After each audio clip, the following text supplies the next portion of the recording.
Capítulo 16. Retirada. El teniente Gottschalk no molestó más a Franz con su lectura de la Biblia, pero, sin embargo, su animosidad no había disminuido y esperaba el momento para poner a Franz en dificultades.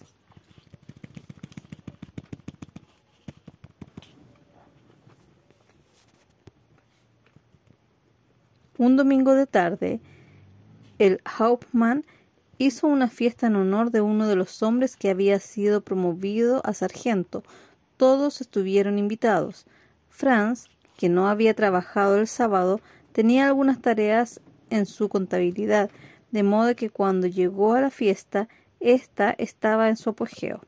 Había café verdadero y grandes bandejas con tortas y pasteles, y esos bocados tan escasos contribuían a la atmósfera festiva, de modo que la conversación era muy amena. Durante una breve pausa, el teniente Gottschalk de repente se dirigió a Franz y le dijo: «Dime, Hassel, ¿qué piensas de Hitler?» Tomado por sorpresa, Franz logró lo primero que le vino a la mente. «Es el picapleitos más grande que hay bajo el sol». Por un momento hubo un silencio total. Luego se armó una algarabía tremenda. Las sillas fueron arrojadas al piso mientras los soldados se levantaban de un salto golpeando las mesas de madera con los puños. En un instante, 2 soldados, miembros de la división montada, la Sturmbannbefehl, habían sacado ya sus pistolas y las apuntaron hacia Franz. «Esto es traición en grado máximo», dijeron furiosos, escupiendo y desparramando los pedazos de torta que estaban comiendo. «Te vamos a matar ahora mismo. Apártense de él todos los demás». En medio de ruidos que habían de tono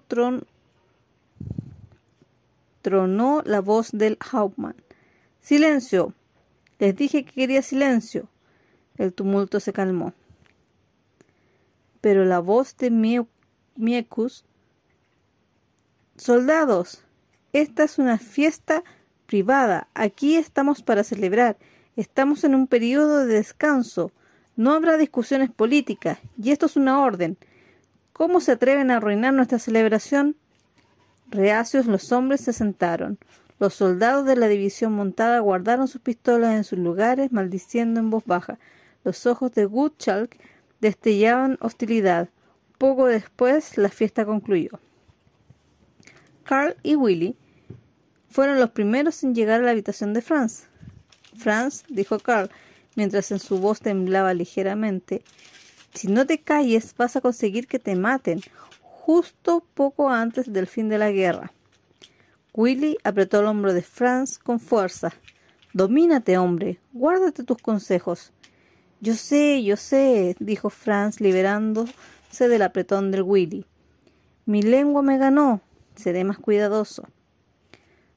«Tú sabes que Hitler no nos gusta nada más que a ti, pero no siempre tienes que decir lo que piensas», siguió diciendo Willy. «Ya lo sé. Gracias por el consejo», concluyó Franz. Ese verano, el ejército alemán comenzó a sentirse como si una morsa gigantesca los estuviera apretando. Las tropas aliadas invadieron Francia y se abrían paso hacia el este, mientras el ejército rojo empujaba a los alemanes de vuelta hacia el oeste, paso a paso. La Luftwaffe, Fuerza Aérea, hacía mucho que había perdido el dominio del aire, y el ejército, Bergmann, nunca se había recuperado de las fuertes pérdidas del invierno anterior. En Crimea, los zapadores mismos habían sufrido pérdidas muy grandes. Los soldados enviados como reemplazo a menudo eran muchachos de apenas 15 o 16 años. Sin adiestramiento ni experiencia, caían casi inmediatamente. Día y noche los ruidos de los disparos, morteros y cañones rugían mientras los rusos aumentaban sus ataques. El temor atenazó aún a los soldados más experimentados. Algunas veces venían a Franz con la cara llena de vergüenza pidiendo un par de pantalones nuevos porque se habían defecado en los anteriores en las trincheras. Cuando llegó el invierno, la compañía finalmente recibió la orden de retirada. Empacaron apresuradamente las cosas y comenzaron a irse al norte, llegando eventualmente a Odesa, a orillas del Mar Negro. Esperaban unos pocos días de descanso, pero les avisaron que los rusos estaban muy cerca detrás de ellos.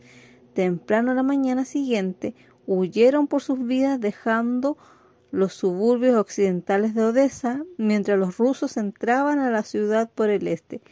Siguiendo a través de nieve profunda, los zapadores avanzaron a buen paso hasta que llegaron a Dnestrovskij Liman, un estuario sobre el Mar Negro de como 2,5 kilómetros de ancho. Aquí una mezcla de soldados civiles, carros tirados por bueyes, camiones, carros y animales estaban en fila esperando cruzar el río Liman en una enorme balsa que servía como transbordador. Vinieron las órdenes de que solo se permitía cruzar a los militares, pero cuando Franz vio a las mujeres y los niños que lloraban, les dijo: «Si están dispuestas a dejar todas sus posesiones y escapar por sus vidas, los pondré en mis carros y los cruzaré de contrabando, pero tendrán que permanecer completamente en silencio. Es streng verboten, estrictamente prohibido, ayudar a los civiles». Agradecidas, las mujeres se subieron, unas pocas en cada vehículo, y Franz las escondió detrás de bultos y cajas. A las 7 de la noche cruzaron los últimos zapadores. 2 horas después, el ejército rojo se apoderó de la zona, capturando un batallón alemán completo que había recibido órdenes de construir un muelle. Los zapadores recibieron la orden de encontrar alojamiento en el siguiente pueblo, pero su estadía no fue fácil. Los rusos lanzaron ataques con bombas de día y de noche. Cada vez que caían las bombas, los alemanes se arrojaban al suelo, que era la única manera que tenían posibilidades de salvarse de fragmentos metálicos que volaban horizontalmente. Pronto vino la orden de retirarse aún más. Apresuradamente, Franz puso carteles para indicar a los zapadores rezagados dónde podrían encontrar al resto de la unidad 699. Cuando los camaradas finalmente lo alcanzaban, muchos llegaban sin zapatos, cinturones o gorras, perdidos en su huida repentina. El Hauptmann reunió a la compañía. «Soldados», les dijo, «después de haber pasado la lista, la mayoría de ustedes tienen un par de botines y un par de botas, pero algunos de ustedes han perdido todo. Ustedes han estado dispuestos a pasar por el fuego los unos por los otros. Confío en que se ocuparán de las necesidades de sus compañeros». Rápidamente los soldados compartieron la ropa de reserva que tenían con los que no tenían nada. Luego, seguidos de cerca todavía por los rusos, los zapadores siguieron hacia el oeste, viajando de día y de noche hasta que cruzaron la frontera con Rumania. Los agotados hombres descansaron unos pocos días en la ciudad de Braila, antes de dirigirse hacia el norte a los montes Cárpatos. Durante esta huida apresurada, Franz perdió la noción del tiempo. Un día pasó algunos momentos estudiando un calendario, tratando de orientarse. Para sus disgustos descubrió que durante su retirada precipitada habían pasado por alto un sábado. Durante todos los años de la guerra fue el único sábado que no había guardado. Todo el camino desde Odesa, los zapadores habían estado ocupados en reforzar o construir puentes a través de las corrientes de agua para que Wehrmacht pudiera traer de regreso sus equipos pesados y sus tanques. Los alemanes también tenían miles de carros tirados por caballos llenos de municiones, ropa, comida y todo equipo necesario para la guerra. Ahora vinieron las órdenes de que solo se permitía vehículos motorizados en las carreteras, de modo que los soldados cargaron lo que pudieron en camiones y destruyeron los carros. Ataron junto a los caballos y los llevaron por la orilla del camino. Franz todavía tenía a su cargo 30 carros de caballo. A pesar de las órdenes, los mantuvo sobre el camino donde el tráfico se movía a paso de tortuga.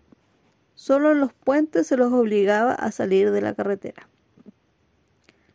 Herr Hauptmann, preguntó Franz un día, nosotros mismos construimos este puente y no podemos siquiera cruzarlo. ¿Puede usted hacer algo en cuanto a esto? Me temo que no, dijo Hauptmann, suspirando y sacudiendo la cabeza. Estamos en contra de las órdenes manteniendo estos carros con nosotros. Tendrá que probar de cruzar el río a pie. Franz lo hizo y guió los carros de vuelta a la carretera del otro lado. Muy altos, en los Cárpatos, llegaron al cuartel del general. Cuando vio la compañía con sus carros y salió corriendo fuera, furioso y gritando. ¿No saben que no se permiten carros en los caminos? Streckverboten, ¿de dónde viene? ¿Quién es el comandante? El Hauptmann Mikus se adelantó. Había muchas cosas en el ejército alemán que estaban Streckverboten, dijo. Somos la compañía de zapadores, Park 699. Somos uno de los batallones volantes de Hitler y como tales recibimos las órdenes directamente de él. Ah, bien, dijo el general.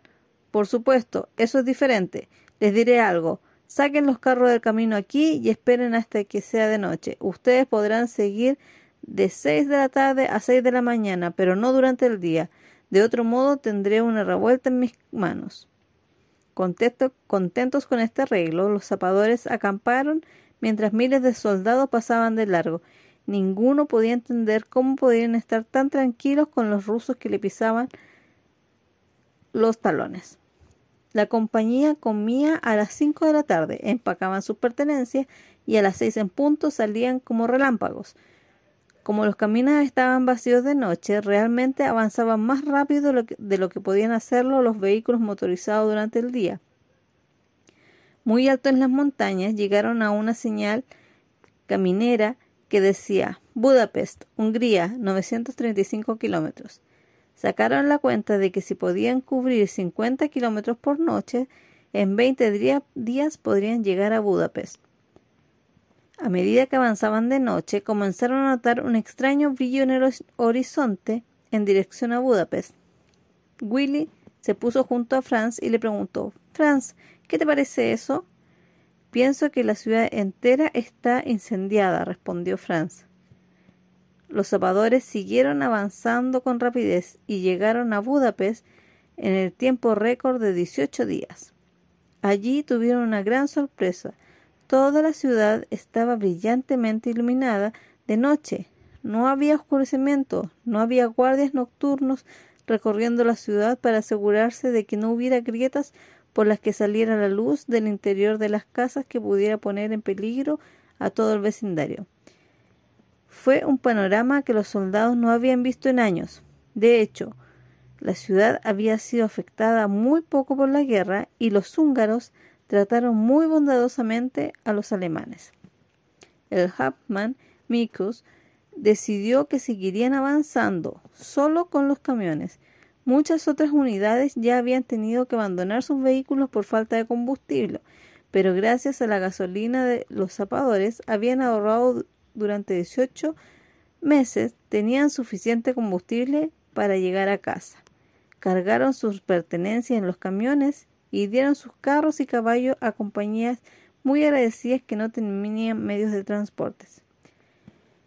Les ordenaron a los zapadores que construyeran un puente sobre el Danubio para la gran cantidad de tropas alemanas que regresaban inundando todo.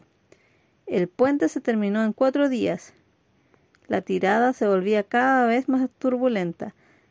Cercanos al punto de agotamiento total, los zapadores llegaron al lago Balaton en Hungría. Pero no había descanso para los hombres cansados. A las 2 de la madrugada siguiente los despertaron fuertes disparos. Desconcertando a Hauptmann con los ojos cargados de sueño, entró de golpe en la habitación de Franz. —Hassel, ¿qué es ese ruido? Segundos antes, Franz había regresado de una salida de exploración. —Es fuego de morteros que los rusos están tirando, señor. Están a solo unos pocos centenares de metros de distancia. —¿Qué? ¿Qué debo hacer? —Señor —dijo Franz tratando de mantenerse sereno y lleno de confianza—, ¿quiere usted convertirse en un prisionero de guerra ruso? Ordene la salida inmediata o estaremos perdidos. —No, no puedo hacer eso. No tengo órdenes de arriba. Herr Hauptmann, no podemos esperar las órdenes. Este es un momento para actuar en forma independiente. En la oscuridad de la noche, los zapadores salieron. 3 horas más tarde se encontraron con el comandante del batallón que había estado buscándolos a caballo. —¡Qué contento estoy de verlos! —gritó. No pudimos enviar ningún mensaje. No sabíamos dónde estaban. Ustedes son la última compañía del batallón en alcanzarnos. Y siguieron retrocediendo, llegando eventualmente a la frontera con Austria.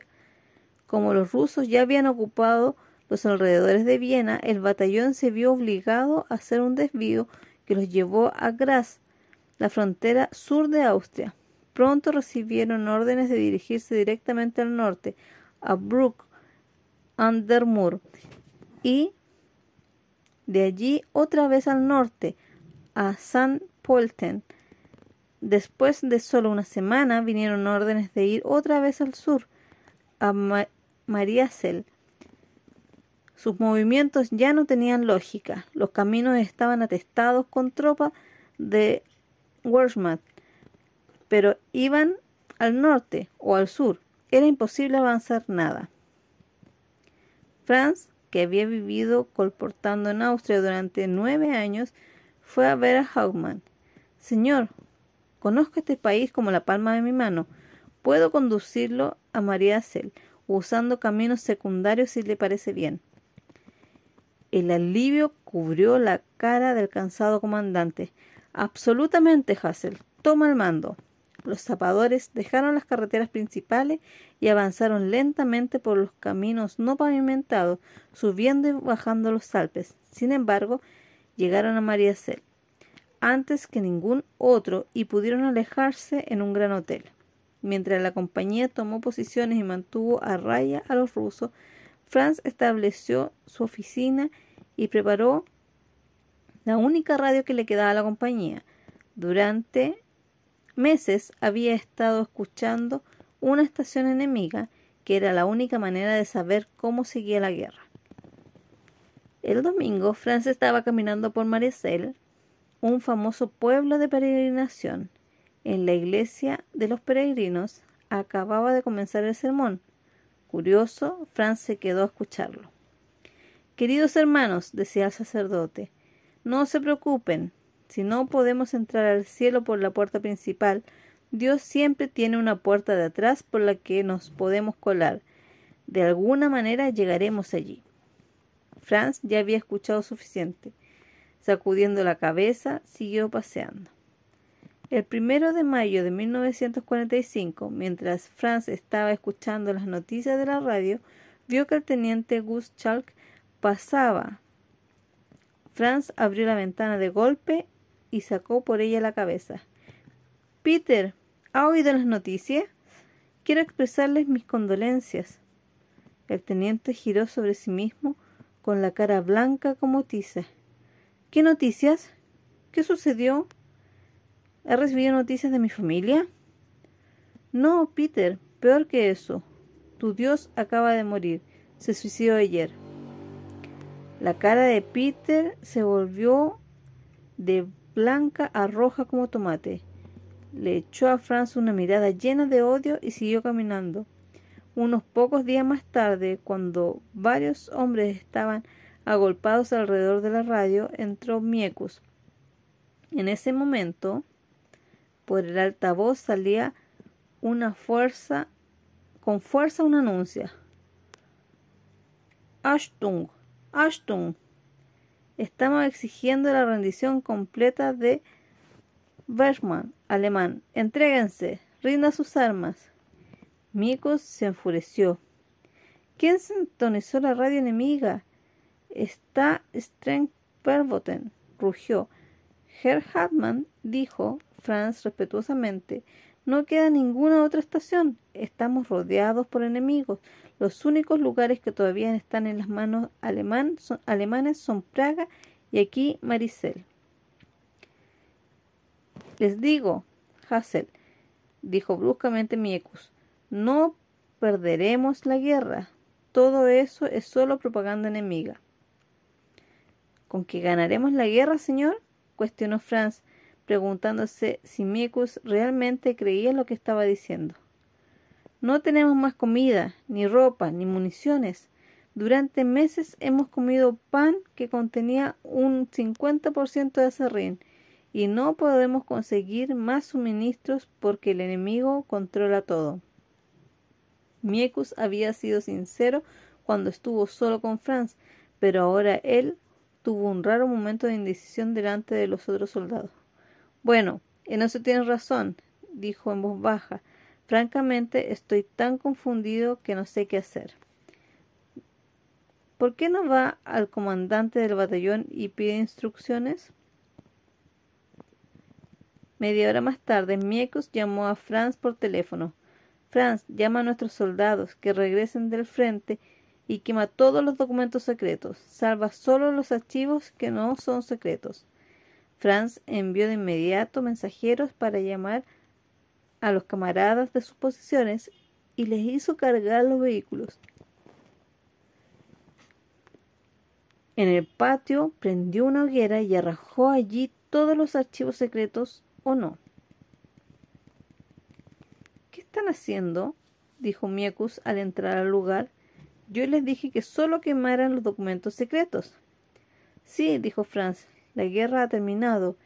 Ya no podemos usar estas cosas y no queremos que los rusos las encuentren. Deje que destruyamos y guardemos solo el dinero y nuestro registro de servicio. El teniente Guschalk se acercó al fuego para rescatar las carpetas diciendo: «Nunca nos rendiremos». «Teniente», dijo Franz, «usted necesita aprender algo importante. La marea se dio vuelta. Hasta ahora usted daba las órdenes, pero ya no me puede hacer ningún daño. Por causa de mis creencias cristianas, usted quiso eliminarme durante toda la guerra. Ahora esas mismas creencias cristianas serán su salvación, porque no lo voy a entregar por sus crímenes de guerra». En ese momento se oyó una fuerte voz por la radio. «Alemania se ha rendido», repitió. «Repito, Alemania se ha rendido». Era el 8 de mayo de 1945. El Hauptmann llamó al cuartel general, luego reunió a sus hombres y les dijo: «Hombres, la rendición es oficial.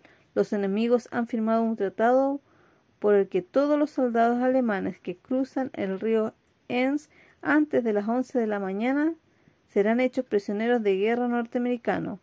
Los que no lo hagan caerán en manos rusas. De ahora en adelante, cada hombre actuará por su cuenta. Tomen los vehículos y vuelen. Les deseo buena suerte». Franz, Karl, Willy y el sargento Erich decidieron seguir juntos. Salieron a las 10 de la mañana. Los rusos entraron a Mariazell media hora más tarde. Hordas de alemanes ya estaban arrastrándose por los altos pasos alpinos, todos con la misma meta: llegar hasta donde estaban los norteamericanos antes que fuera demasiado tarde. Si un carro perdía una rueda, lo tiraban por los barrancos. Cuando a los camiones se le terminaba el combustible, 20 hombres lo rodeaban de inmediato y le enviaban al mismo destino. A veces perdían una hora antes de que el camino estuviera libre otra vez. Durante esas detenciones involuntarias, Franz y Karl bajaban por la ladera de las montañas para resolver lo que había en los camiones descartados.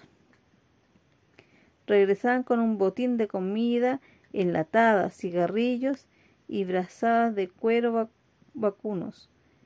Cargaban las cosas en su propio camión y seguían su camino.